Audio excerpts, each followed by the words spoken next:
Hello everyone, welcome back to another video.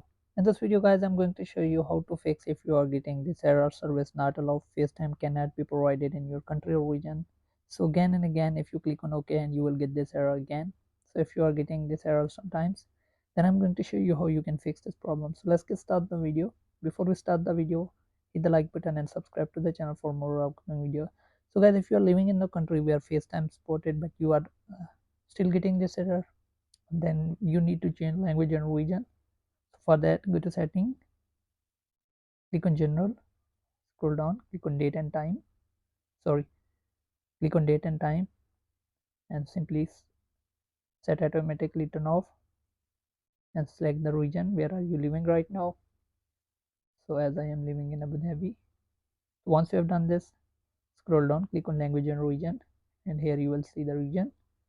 So make sure that you click on it.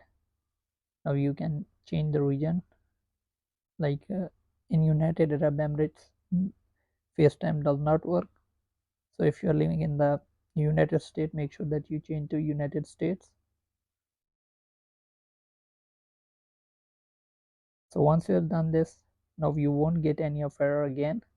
So as you can see, if I open the FaceTime, there is no error.